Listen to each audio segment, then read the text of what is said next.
You're listening to the Smart Policy Podcast, a production of the University of Tennessee's Institute for Public Service.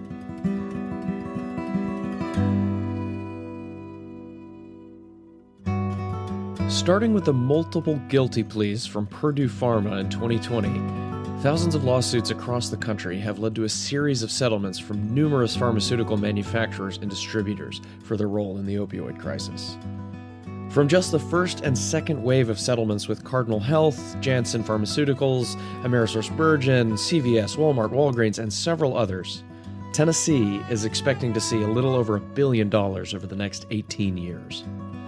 Will it fix everything? Absolutely not. I don't think there's any amount of money that can get us to a place to completely overcome the consequences of this, but $1 billion will certainly help. My guest this month is Dr. Jennifer Torval, Executive Director of the SMART Initiative. A fairly significant portion of our work lately has revolved around these settlements and assisting the leadership of Tennessee's cities and counties in understanding when and where these payments are coming from, what they can be spent on, and what reporting requirements there are. And when you think about all the costs associated with the opioid crisis over the last two, even 3 decades, they've been astronomical. I mean, these counties, especially the ones that don't have a lot of revenue coming in, have been having to use a lot of their funding to compensate for and offset those costs from opioid and drug-related issues. Tennessee is actually rather unique in how it has decided to spend these funds. Unlike most of the other states who have planned to distribute most of the money directly to their counties, Tennessee has elected to open up a large amount of these funds to private entities who can apply for grants. This means nonprofits, prevention coalitions, clinics, researchers, and many other groups will have a chance at getting new projects funded or expanding their existing services without having to appeal to their local government. Though, of course, with a decent amount of money still going directly to Tennessee counties, they can try this route as well. So it's a lot to consider, and it can be confusing. We hope this episode can then serve as an introductory guide to local stakeholders in both the private or public sectors, shedding some light on one of the most important public health opportunities in our lifetimes.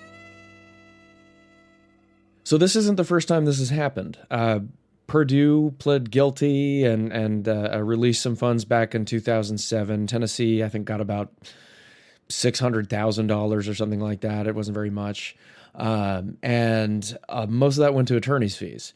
This time is different. This is different companies. It's all coming into the state. But I understand we have a pretty unique setup here. We have the sort of, they call it the 3 buckets setup, where we have 15% going to the state general fund, 15% going to subdivisions. And I'm going to ask you in a minute what subdivision means. And then 70%, so the vast majority, going to the Opioid Abatement Council. So before we get into the 15% to the state and the 15% to the subdivisions, could you tell me a little bit about the Opioid Abatement Council and how the 70% is going to be split up? Sure. So the Opioid Abatement Council was assembled following 2021 legislation. So they will oversee the spending of 70% of the total amounts that come into the state. Right now, with the first wave settlements, that's going to be about $429 million. Out of that 70%, that equals $429 million, 35% will go directly to counties in an annual payment. And that is a set allocation. And we can go over the allocation in a little while, how they come to those numbers. The other 65% of that 70% will go into a bucket of money for competitive grants. So the council will oversee how those funds are dispersed. Any organization in the state can apply for funds. They have a process developed for submitting a proposal, typical grant proposal. They'll score those proposals based on specific criteria, and then they will award funds based on that. They began meeting in July of 2022. There are 15 voting members and then 1 non-voting member. The governor appointed 4 of the 15 members. The Speaker of the House appointed 4. The Speaker of the Senate also appointed 4. The Tennessee County Services Association appointed 2 people, and the Tennessee Municipal League appointed 1.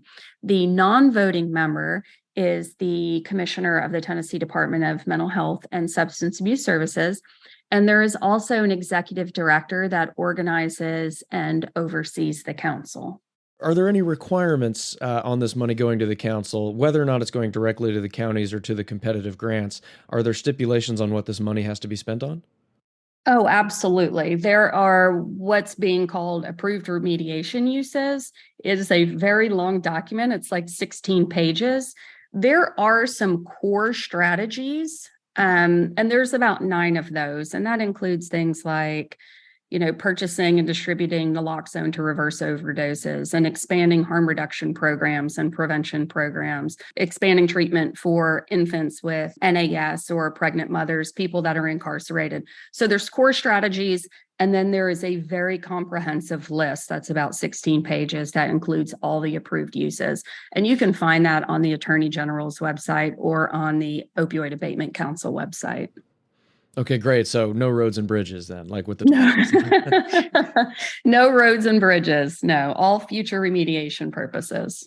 I was wondering if we could then briefly talk about the 15 to the state and the 15% to the subdivision funds. Are there any requirements there? So the requirements on the 15% buckets of money, again, 15% that will be going directly to the state and 15% that will be going to subdivisions that signed on to the original opioid settlement agreements. Those work a little bit differently. So those do not funnel through the state. Those go directly from the organization called Brown Greer, which is the National Opioid Settlement organizer. They send those payments directly to people who were on the original settlement agreements. And those subdivisions that receive that money, as well as the state, can use those funds for reimbursement for previous costs associated with opioid issues, or they can be used for future remediation. So that's going to work just a little bit differently. So what does that look like? What are past opioid related expenses? So basically, they can reimburse themselves for any expenses that are on that Exhibit E list that approved remediation uses. So anything that they've done in the past to remediate opioid use, such as maybe they've had a recovery court or something like that, they can reimburse themselves for those expenses and then use those funds for other purposes that are in need within the county. So we'll talk about county direct payments from the Opioid Abatement Fund in a minute, but that all has to be spent on future remediation. And the subdivision fund can be spent on reimbursement for past remediation or future remediation. Is it a good idea to prioritize future remediation then? Yes, definitely. If you are using funds to reimburse yourself for past remediation, which you may need to do, and that's okay, but you're not addressing the problem. If you are paying for costs related to opioid overdoses or opioid addiction, and you're not addressing those issues, you're going to continue to pay for those issues. So spending it all on future remediation is definitely recommended. It's also, I imagine, a more stable source of funding as the allocation percentage for subdivisions, it doesn't change, right? Correct. So the allocation percentages were included in the original settlement agreements, and those will not change for the life of the subdivision payments. So it is more stable because the county abatement, those allocation percentages, those will change every 4 years, which means your payment amount will change every 4 years. So it is harder to project how much money you'll have coming in. And I imagine, and we can talk about this too, because I understand how the amounts are determined play a huge part of this. But before I get too into that, I do understand that, the 15% going to the state, it looks like all of that is going towards future oriented programs. I just read a review of Governor Lee's new amended budget, and there is a huge increase in investment for mental health and substance use services. And I would imagine a bit of that is, if not a good chunk, is coming from that 15%. Well, I actually haven't seen that report, so I can't speak to it, but that would make complete sense. I mean, they are getting, a portion of that money, and I'm sure they want to use it to impact the state as best as they can. So that would make sense. So before we get into the competitive grants, going back to the Opioid Abatement Council, though, we're talking about all these counties. You mentioned that of the 70% going to the Opioid Abatement Council, 35% of those funds are going directly to counties. What's the difference between a county and a subdivision? So a subdivision can be also a city, so Knox County is Knox County, but Knoxville is the city of Knoxville. So the county could have signed on and the city could have signed on. So instead of it calling, county sign on it, they're referring to it as subdivision, which is more comprehensive.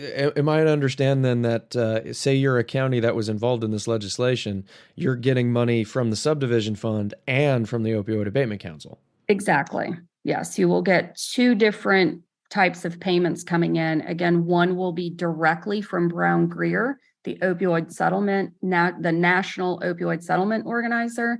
The other payment will come from the Abatement Council annually, which will be paid out through Edison. Okay, I'd imagine anybody who works in government in Tennessee is familiar with Edison. So this sounds like a lot of important accounting work to be done. Different funds, different line items. Absolutely, absolutely. Some of the counties and cities are still working out how to, what accounts to put this in, how to manage these funds. The reporting requirements will be different for these two buckets of money. So that has to be considered as well. If you put them all into the same account, it's harder to track what dollars went where. And then when you're reporting back, it can make it more difficult. So there is some accounting considerations that need to be taken. It really does sound like we're taking this extremely seriously. Reporting requirements, that typically implies a potential future audit. I'm not saying any of that has been talked about yet, but it does seem like we're prepared for such a thing. It is. It's my understanding that the county abatement funds, the payments that are coming directly from the abatement council through Edison to the counties will be audited just to ensure that they are spent on the approved remediation uses. But yes, taking it very seriously. Everybody's taking it seriously. And a lot of people want to see this money hurry up and spent. Like, we have this money, let's spend it, let's spend it, let's spend it, because people are dying. And I completely agree. But we have to take our time and make sure everybody has to take their time, the state level, the county level, the subdivision level, to make sure that all of this is managed correctly and allocated and spent correctly on proper uses. Otherwise, we're going to find ourselves in a big mess. Yeah, no kidding. And even again, just a sheer numbers game, it sounds like the money coming through the council going directly to counties, it's more than twice as much as what they'd be getting from a subdivision fund, if you're a county. And so those are going to have the strictest requirements, most controlling expenditures, must be spent on remediation. You said there's an urgency to spend these monies. Has any of this started?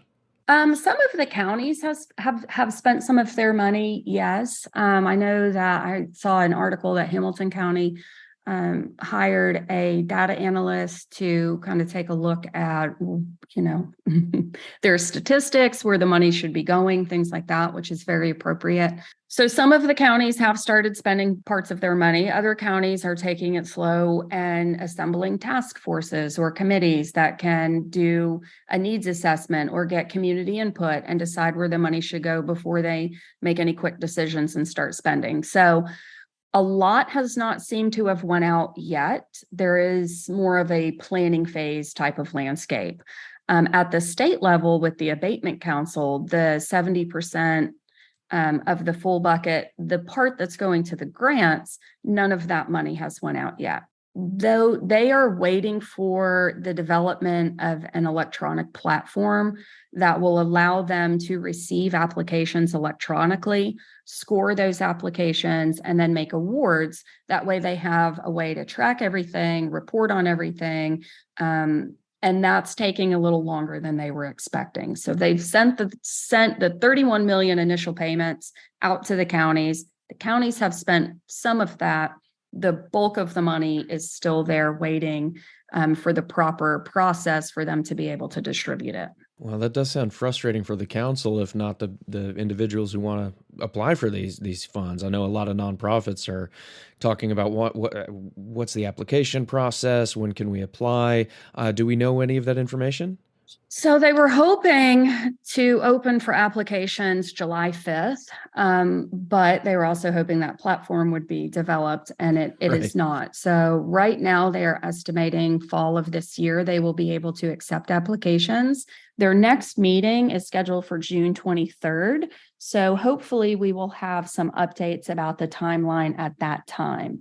But as of right now, the application process itself has been established. So the criteria, how they're going to score the applications, that type of thing, that's been determined. They're ready to go. They're just waiting for the actual platform to be able to accept those applications. And yes, some of them seem to be somewhat frustrated with that, especially Dr. Stephen Lloyd. He wants to get this money out because people are dying, and that's completely understandable. But again, if you don't do it correctly, if you can't track it, if you can't report it, if you don't know where it's going, if you aren't making sure you're doing it correctly, there could be a lot of problems on the back end. So as painful as it is to sit and wait, the best thing to do is sit and wait. Right, measure twice, cut once. Yeah, that does make sense. And some money is going out, like you said, to counties, and so some stuff is starting to move. So that's good. Um, can you tell us a bit about the application parameters? What should a coalition, for example, expect to shape their application around? Sure. So if anyone's has experience with grant writing and submission and management and all of that, they will be very pleased with the process. The people on the council have full-time jobs. They aren't, grant reviewers. So they're trying to keep it as simple as possible, but still make sure that they distribute this money in the most impactful way. So what they've done, the application itself will be pretty short. I think it's 2,000 or 2,500 words, somewhere in there total, which is very short for a grant application. But they developed 7 criteria that they'll use to score the applications. Those criteria are impact, innovation, integration, evidence-based, feasibility, sustainability, and credibility. And those will be broken down into sections. And then, of course, you'll have to have a budget. And these are going to be three-year terms. So you can apply for up to 3 years, submit those, submit a response for those 7 criteria and a budget. And then they'll score them. Each one of those is weighted a little bit differently, but they'll score those. And then they'll have subcommittees that will review the applications, score them, bring the ones that they recommend to the full committee, and then they'll have discussion and voting. So, wow, that does sound like a much better, or let's say a less of a headache than going after, say, a federal grant that might be up to 80 pages. Now, as you said, grant writers might be familiar with certain aspects of this for sure. Sustainability, feasibility, these are pretty common things on grant applications. But integration and innovation, that's pretty interesting to me. I know some grants do talk about innovation, but can you talk a little bit more about what integration looks like? Yeah, integration is basically the way they're describing it. How does the proposed program fit within the existing ecology of prevention and care? So basically incorporation, collaboration with community resources, not duplicating treatment or recovery resources, but instead integrating and collaborating. This is a lot of money they're talking about. Are they prioritizing any type of strategy over the other? Not really. They're all important, right? All of the strategies are very important. What they have done is kind of done some soft allocations as far as the percentage of the overall total that they'll be giving for each strategy. How they've broken that down, and again, these are soft allocations, but 15% to primary prevention, 10 to harm reduction, 40% to treatment, 20% to recovery support, 10% to education and training, and 5% for research and evaluation. And wow, okay, while that does sound like a huge disparity, I think it's worth pointing out that the 40% to treatment, a lot of that just comes from the fact that treatment is so expensive.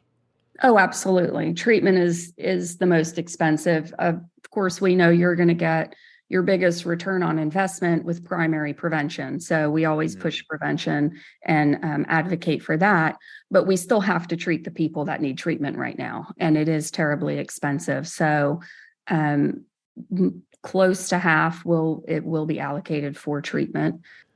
Not to mention that so many people lack insurance altogether, making treatment costs even higher. With all of this in mind, are there any additional funds on the way? There are actually, just as of a couple days ago, the sign-on period has closed. But yes, there's a second wave of settlements. So those are going to total about $490 million. The subdivision sign-on, so that's any city or counties that wanted to sign on, that was to be done by April 18th, which was very recent.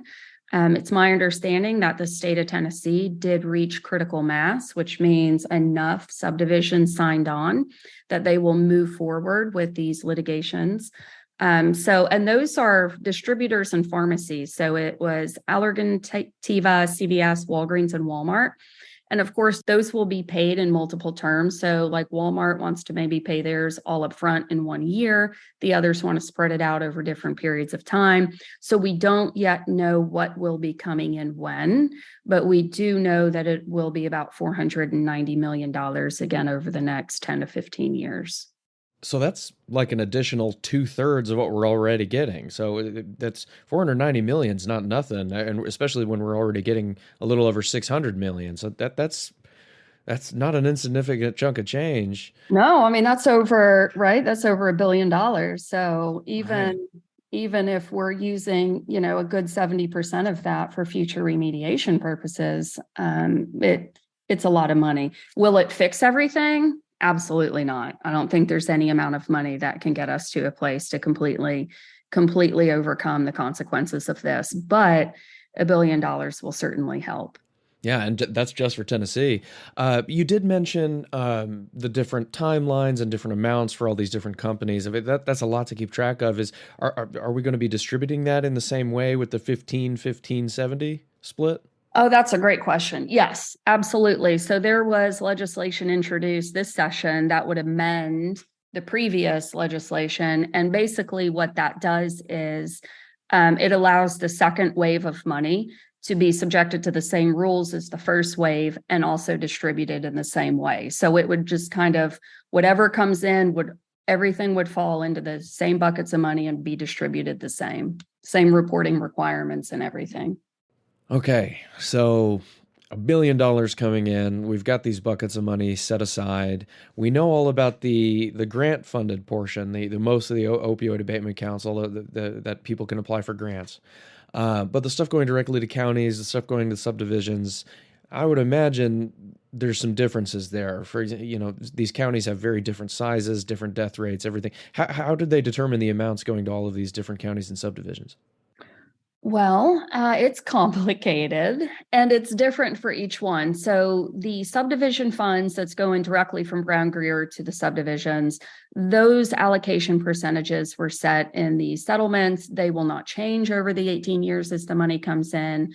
Those are set. They're small percentages. They were based on population and then, overdose statistics and things like that. The funds that are coming through the Abatement Council, through Edison to the counties, those were calculated a little bit differently, and those will change over time just to make things more complicated. But, that seems to be a fair process. What they did was they took 4 data points and they calculated them together, and it came up with an allocation percentage. So, and they're weighted differently. So fatal and non-fatal overdoses were both weighted at 12.5%. They used 3-year data from the Tennessee Department of Health, estimated those 3 years, weighted it at 12.5%, for fatal 12.9%, 12.5% for non-fatal overdoses. Then they took opioid prescription rates measured in morphine milliequivalents. 3 years, again, Tennessee Department of Health data, they weighted that at 25%.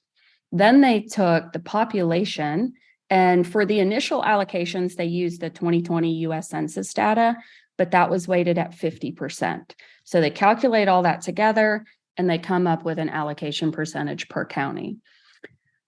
But because these statistics change over time, they will be recalculating these allocation percentages every 4 years. So prior to every fourth payment going out, they will recalculate these. So prior to the 2027 payment, these will be recalculated. So if your statistics are improving, you may get less money in the next round of payments. So we are encouraging counties to keep that in mind. It's very hard to calculate estimated payments over this 18-year period because, well, one thing, some of these companies could go bankrupt, and then are we going to get our payments? So we have to rely on actually getting this money to estimate payments over time. And then another thing that makes it difficult is that these allocations will be recalculated. So there could be a change every 4 years in the amount that's coming in. So we encourage people to keep that in mind. Another very important thing, because it's possible that the data might not represent the scope of the problem in very small counties. So when you take small counties with a small population and very small numbers of overdoses, and you put them into these calculations, it may not very well represent the scope of the problem. And that is something that has been considered. So what they're doing every 4 years when they recalculate these allocations, 2% of that total bucket of county abatement money will be held back. And it will be held back in case a small county, or well, really any county, in case a county feels that their allocation percentage isn't representative of what's happening in their county, they can go and say, hey, we feel like this isn't representative. We would like to take another look at this. We have some data to support it. And then 2% of that holdback might be able to go to that county. The county, when the allocations are made, they will be sent out to the counties, and the counties will have 30 days to either say, yes, fine, we agree with this allocation, or no, we feel like this doesn't represent us well. We want to take another look and possibly get part of that 2% holdback. If they don't do that within the 30 days, that 2% holdback just goes right back into the pot of money and it's distributed out to the counties. Well, it does make a lot of sense to have something like that. You said population is weighted at 50%. That's a pretty huge factor there. So it sounds like that's going to be the most significant in terms of just the statistics of it all. But the other things you're talking about, prescription rates, well, that doesn't measure heroin or fentanyl that's bought illicitly on the streets, and then there's overdoses. There's a lot of concern that these are underreported. So it's good that counties have leeway to be able to get a little bit of a boost there. And of course, the recalculation, like you said, it actually makes a certain amount of sense. If a county is experiencing a worsening of a situation, they have an opportunity to get more money just by the numbers alone. And if they're getting better, then they might have to share a little bit more with their neighbors that are still struggling badly. And of course, I guess a lot of these counties actually, this is a good segue. Are any counties talking about working together, pooling funds in any way? Some counties have, and we've had some conversations with some counties that are interested in possibly, these smaller counties that aren't getting a lot of money. If you're getting $30,000 a year, you can't do a whole lot with $30,000 a year. But if you could work, like you said, with your neighbors, and maybe pool some of your money and share resources, that might be a possibility. So yes, absolutely. There has been some talk about that. I know Northwest Tennessee's had some conversations. The region surrounding Knox has had some conversations about that.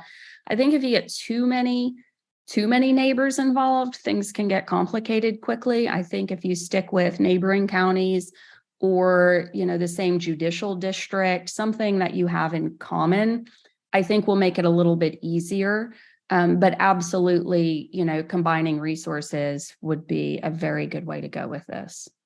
And I guess an important thing to consider is not only are the metrics and the amount of the cash changing every few years, so are the elected representatives, and they might want to change a deal. So that makes sense. You don't want to add too many additional variables on top of that.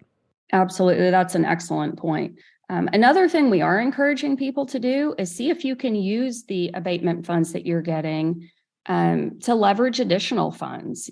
Can you use your 50 grand a year that you're getting for a cost match grant through ARC or through the state? Or, using money to leverage money to equal more money is definitely a good way to expand programs and enhance resources without having to, come up with that cost match yourself through the county. So we are encouraging people to do that as well.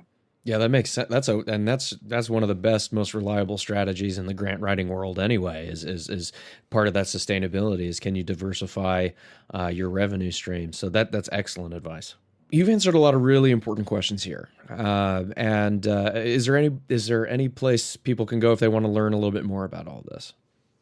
Absolutely. The State Attorney General's website has a lot of resources. Some of the documents can be very long and difficult to read, but they do have they put kind of a guide together. It's still pretty long, but it explains everything in one place. So I would recommend looking at that.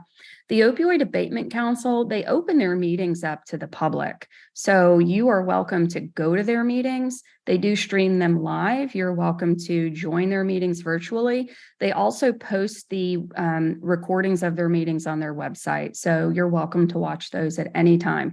So the Opioid Abatement Council website has all of those videos. They post their meetings ahead of time. They also have the approved remediation list. So if you curious about, does this intervention fit within what they have approved, you can absolutely go and look at that. Happy to reach out to us at any time. We're happy to help answer any questions. There's still a lot of unknowns. There are some things we didn't talk about today that are really in the weeds, especially at the city and county level. So we haven't done this before. It's brand new. And so we're still working through some things. When I say we, I just mean everybody in general, Right. And still finding the answers to some of the questions. So I encourage people to be patient, let everybody figure out how they're going to manage all of this and get all of the answers to make sure that they do it correctly. But there are a lot of resources out there. In addition to this episode, is there anything else SMART is planning on doing relating to this?